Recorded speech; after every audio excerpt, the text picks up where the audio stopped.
Good morning, everybody, and thank you, Katrina, for that wonderful introduction. Welcome to our conversation on content strategy that feeds your audience and your organization. It's still early here in Portland, Oregon, where I am, but I hope this conversation can get us excited about what we can do together to maximize content strategy and improve revenue for all of our organizations. Today, we're going to pack a lot into 20 minutes. We want to review and kind of get a sense of the trends and the landscape that we're working under. We want to get inspired and learn how to apply some lessons here. And we want to prove that those lessons work to our colleagues and to our friends. And ultimately, I want to make sure that we leave you with some inspiration and some quick ideas to explore right away. So without further ado, let's get started in the conversation. First, I just want to take a quick moment to introduce myself. As Katrina said, I'm Kate Lesniak. I'm the Senior Manager for HubSpot for Nonprofits. At my core, I'm a strategist for change. I've been involved in scalable digital products and organizations for 15 years. First as an organizer, a field organizer working in the United States, and then ultimately as a fundraiser, as a product developer, as an editor, and many other things. I'm excited to be in this conversation with you all today because content is incredible. It has the power to fuel our organizations if we can develop the best and right products for our audiences. So let's talk a little bit more about that in just a moment. Quickly and a little bit about HubSpot. If you haven't heard of us before, we are an inbound marketing and sales, or in the case of associations and nonprofits, we are a membership and fundraising platform that helps organizations to attract new supporters and increase engagement and revenue. We do this by bringing all of your systems to the same place and to really crafting an experience for nonprofits and organizations and associations. Excited to join you all in the chat. Please ask questions, interrupt, whatever you'd like to do. And let's have a great conversation today about content and content strategy. So let's ground ourselves. At this point, we all know that user experience in terms of content is queen, right? We're seeing the merging of worlds between for-profit and nonprofit activities, and the bar for how people expect us as associations and nonprofits to interact with them is extremely high in the digital environment. We're used to one-touch and touchless payments, incredibly well-produced events like this one. We're used to products that are targeted to us perfectly with beautiful ads through social media and based on our deepest user behaviors. And ultimately, we're used to content load times that are lightning fast. We will wait for nothing for a page to load that we're probably not going to read anyway because we were just going to skim it. At this point, anything less than this excellent and performant experience is a barrier to engagement. Today, we're going to talk about how to overcome that. So you may have seen this diagram before, but if not, let me situate us together. This is something called a flywheel. And the flywheel represents a user's journey from stranger to promoter, right? You often see this as a line. But at HubSpot, we believe that instead of a funnel or a line, we're going to keep momentum going with a wheel. We have 3 stages. We're going to attract, engage, and delight audiences from stranger all the way to promoter. And what fuels this wheel is content and user experience. That's what really makes this thing fly. As associations and nonprofits, we're doing a great job on developing content that attracts, that first stage, right? We create tons of content. And I mean, we're doing a really, really, really great job. So let's talk about that.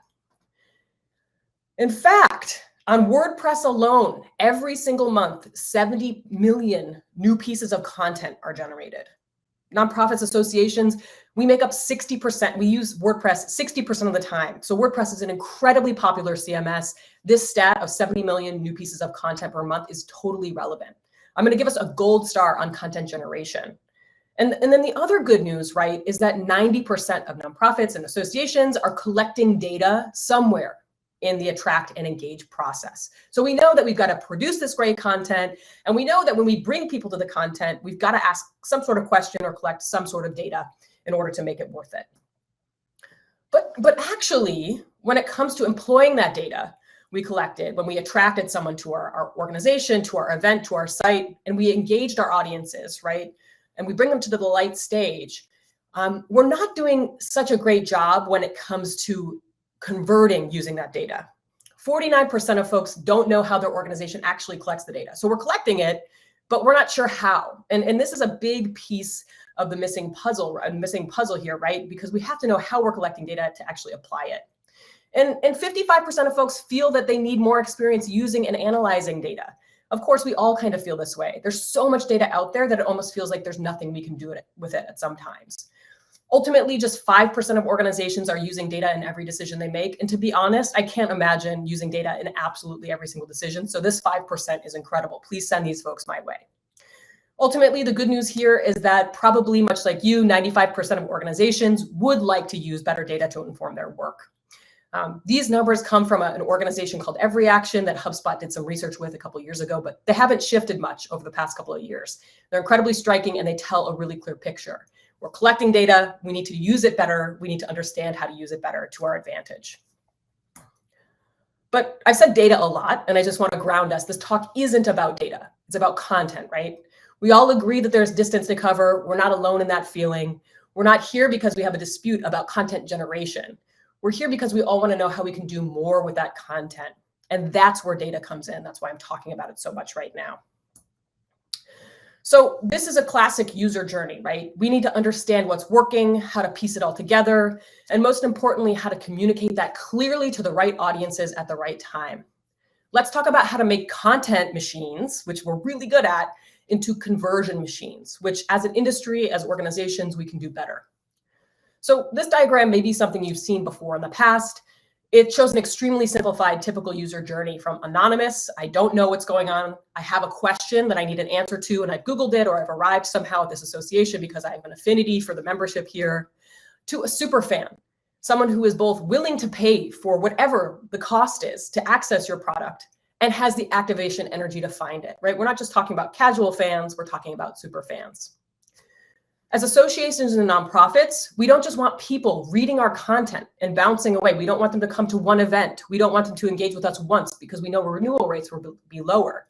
We want to move them from casual fans, I have a question and I answered it through this association, or I feel an affinity to this association, to super fans. We want our flywheel, right, what we talked about earlier, to fuel itself not just with content at the attract stage, but with super fans who bring in casual fans through the delight stage. So this is David Schitt from Schitt's Creek, one of my favorite programs. Thank you, Canada, for this. I want to just say, yes, this is correct. We're grounded in the same thing. Let's dive into specifics. So first, I want to get started with a little organization making great content into scalable conversions based out of New York City. This is a tiny organization you may have heard of before. It's the New York Times. This small organization, which is global actually, and has impressed us all over the past 5 years with its incredible content machine, has more content and more subscribers, which we as associations can kind of think conveniently of as members or donors for our purposes today, than anybody out there. The New York Times has absolutely aced the idea of crafting content into a revenue machine and converting those casual fans, people who kind of care about the news, into super fans who are deeply engaged with their products, their events, their experiences. I think even though we're speaking maybe to an audience based out of Canada, the Times is a light that we can watch. I have friends at the Globe and Mail who are looking at the New York Times as well. So let's ground ourselves in their success. Just last week, the Times reported 450,000 new digital subscriptions in the third quarter of this year, a gain that keeps them on track to have 10 million subscriptions by 2025. Now, what's really key to us in our conversation about content today is that only 320,000 of those people signed up for the Times journalism product, meaning they care about reading the news. 30%, a full 30% of those people were attracted to the Times as subscriptions through games, cooking, or Wirecutter subscriptions, right? So these are completely adjacent content products developed from paying close attention to where casual fans and super fans were spending their time. It's actually also rumored that the New York Times is going to come out with a parenting product as well, another adjacent content product that is completely kind of an addendum to their mission of seeking the truth and helping people understand the world. So let's talk about how this can apply to your organization. Let's just dive a little bit more into what they've done. So revenue through content production for the New York Times has been driven by these content-based products. And there are details that we can get into around pricing strategy and bundling that we won't have time to dig into today. But the big takeaway for associations here and nonprofits is this. The Times knows, because they're ruthlessly evaluating data at every step of the user journey, what content and offers are likely to convert, They're not just creating a gaming app and a cooking app and a really great news app because they think it's good for their brand. They're doing it because it's driving enormous revenue, right? 30%, a full 30% of their subscriptions in Q3 were driven by cooking and gaming. One of their biggest flywheel delight tactics is also, and this is especially relevant for associations, that at the point of renewal for any one of these subscription products, they offer a free bonus subscription to a family member or a friend, thereby expanding their interest base of casual fans, right, through using super fans in this connectivity. Now, this membership and subscription tactic is not new, but the Times has aced it through great user experience. Let's talk about why this is so exciting for us as well. Well, the top 3 tactics for driving membership for associations are referral from a friend, email, and your organization's website, aka your content machine. What's more, the top reasons that people join associations, and this is according to Marketing General, is to network with their peers, learn about their industry's best practices, and access specialized information. This is perfect. These are perfect conditions for a content strategy that drives revenue in a subscription referral program that makes our flywheel fly. So how are we going to do it? Well, the Times attributed it to 3 things, right? Retention of subscribers, new initiatives, and turning casual readers into paying customers. So these are the tenets that we're going to build our great content strategy and revenue generator on top of. We spend a lot of time digging into strategy. One of the patterns that we've been tracking and talking about all year is kind of consolidation approach, how we can avoid the noise and truly understand what's working. So together, let's dive into something that's a crafted content strategy, not cobbled. First, we have to decide what we're going to spend our time and resources on. And so these are 2 insights that I want to share with you both, with all of you, that will help us understand as associations what's important this year. So this quote says, organizations whose members recognize their value proposition reported higher renewal rates than those members who don't recognize their value proposition, right? So we have to get clear on what we are offering to potential members and to existing members. We have to get clear on how we do that. And by understanding what is resonating and distilling it for our audiences, we'll be able to do this. So focusing first on this is critically important to getting our product strategy and our content strategy right. The next thing is that associations see that our and new members in the past year are more likely to have invested in increased budget in all phases of the membership life cycle. So not just creating content, but every step of that flywheel. And often with organizations, in my experience, we see an enormous enthusiasm for new content, for generating new content, but a lack and kind of a tail end and trail off when it comes to converting those users through content into subscribers or to members and ultimately renewing those folks. So at your organization, you both have to deeply understand the value proposition of your content, communicate it clearly, and then ultimately be able to invest in every step of the membership lifecycle if you want to have a great content and revenue generation machine. Now, before you take any steps towards a great content strategy, it's critically important to get alignment at your organization or association on these 2 points. What are our value propositions, and where are we going to make investments so that building content is worth it to us at the full cycle? So here are 3 questions and 3 steps to take to get started on the right foot. These are focused and strategic planning questions for content strategy that really flies. Number 1, what content is sticky? What are people coming to and why are they staying at each stage? And how do we know that? 2, what new content do our primary audiences want from us? If we're going to develop something new, how will we know that our audiences want that members want that? And how are we going to find out what is our strategy for actually asking and finding out? And 3, what products can we develop to capitalize on these 2 opportunities? What's already sticky and what might be sticky in the future? And how are we going to package and present them in a way that really capitalizes on user experience and streamlines it? Well, the first step is to really understand how content fits within your user journey. And so I recognize this graphic is not at all oriented, right, to a huge audience, and there's many words on this slide. So let me do a quick transition to get us kind of all situated together. This is a funnel, and at the top of the funnel, you see content that reaches new audiences and makes them aware of your causes and problems that you want to solve. It provides a lot of quick information that keeps folks engaged and gives them an awareness of your organization. This is things like our blog posts, our social media updates, our photographs, kind of microsites and audio podcasts, right? It's meant to say, we're here, we can help you answer your questions, keep us in mind. That content is great. It's where we spend a lot of our time. Then we've got the middle of the funnel content. This content should really be looking to deepen engagement, whether it's an event, like what we're focused on as associations, an online training, a volunteer opportunity, a survey or a quiz. It's looking to capture information and begin to develop a reciprocal relationship with members, right? You're not just here because you're interested in our answers, you're here because you're interested in us. This is where we start to begin to convert new leads. And then ultimately, there's kind of the bottom of the funnel, right? Content that happens right before a gift or a membership is purchased.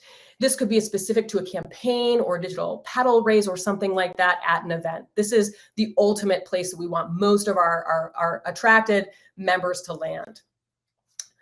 Now, these are acronyms that we use all the time in the industry: TOFU, MOFU, and BOFU. And what I would posit is that we should spend more time thinking about where our content that we're creating will fit into each piece of this funnel. And we should be looking at how much content we're creating for conversions, adjacent to how much content we're creating for that top of funnel awareness stage, because conversions are really what we need to look at in terms of how content is valuable to us.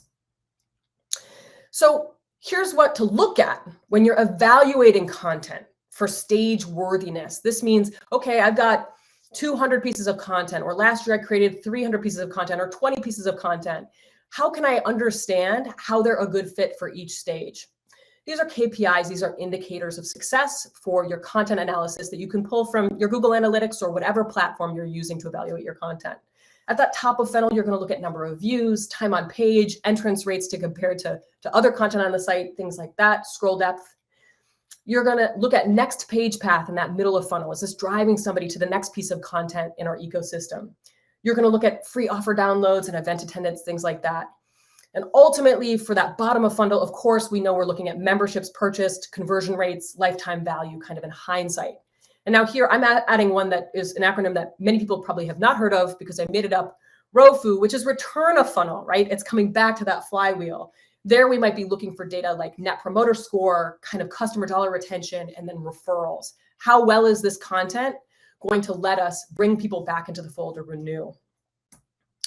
Now, all of these things can be done, all of this tracking can be done with something called attribution. So once we know what indicators we're looking for, we want to develop a model as content strategists of attribution so we can begin to understand what works for users in their experience at each part of the funnel.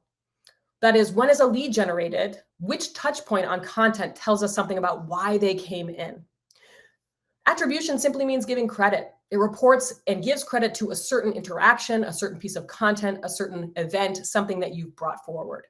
What's important here is that we understand that tracking these interactions back to a user conversion is critical to understanding what content performs best and where. We'll start simple here because we just have a couple minutes left. There are two very simple ways to get started on attribution tracking if it's something you're not already doing as an organization. There's first touch attribution, or the answer to, I need to know which of our efforts are driving the most revenue in the door for our cause, right? The pros here is that it's really easy. This is like what's generating the most page views, what's generating the most content for you, and which of these page views is attributed to the conversion for your record. This is really simple. Cons here are that it's impossible to know to what extent this first interaction contributed to a final conversion, which brings us to the next type, really simple attribution tracking. There's last touch attribution tracking, which answers the question, which part of our fundraising process or marketing asset is most helpful in actually converting folks to donors or members? This is the simplest and most accurate model for attribution systems. It helps us measure the last point, or the thing that we think is the biggest motivator to somebody finally purchasing a membership, finally attending an event, something like that. Now, this is not a great fit for long marketing and fundraising cycles, for an annual fundraising cycle, right? Because it only tells us about the last point or the last piece of content that modeled a person's engagement with us. But these are still two really great ways to get started with understanding which pieces of content are helping people come to your organization and tracking it to a conversion or convert. So there's so much more we can explore in attribution models, but today's primer is all we have time for. And that's it. I just want to leave you with a couple of thoughts so you can kind of take this framework back to your organization and get started right away. Remember this or learn this one new thing today if you remember just one thing. We know oftentimes that folks at associations and nonprofits are wearing so many hats and that it's hard to take a step back and think about a new or different way to evaluate how to best set your organization up for success with content. So start here. Take the time to evaluate and set up measurement for existing content with a single touch attribution model, whether it's first or last. And then take the time to develop and test new products that display your value proposition clearly. Is it clear to your members and audiences why they should join? Remember, that's absolutely critical to whether or not they decide to continue to stay or renew with you all. And then ultimately, remember, more content is not better content. Better content is actually measurable content, content that you can track back to the conversions or attraction of your organization. So lastly, this is my favorite thing to do.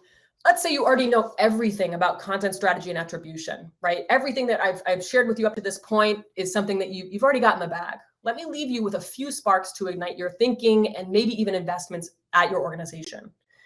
The first is that faster sites have higher conversion rates. So if you want better content that converts, focus on page load time, reduce image sizes, make sure that you're optimizing each page.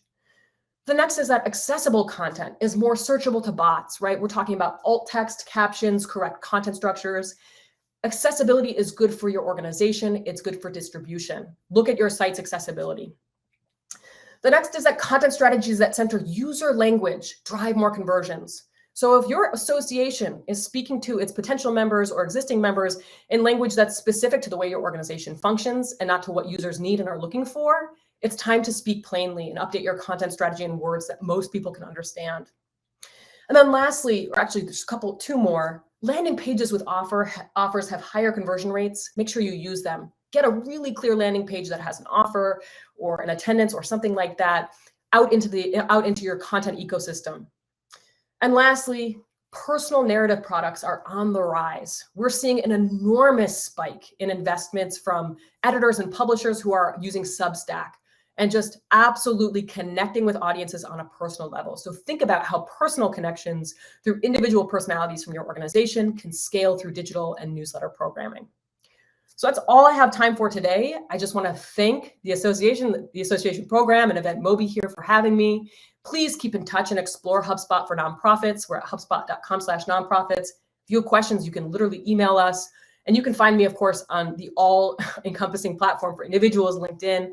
I'm at linkedin.com/Kate Lesniak. So thank you all, and I hope you got something out of today's conversation.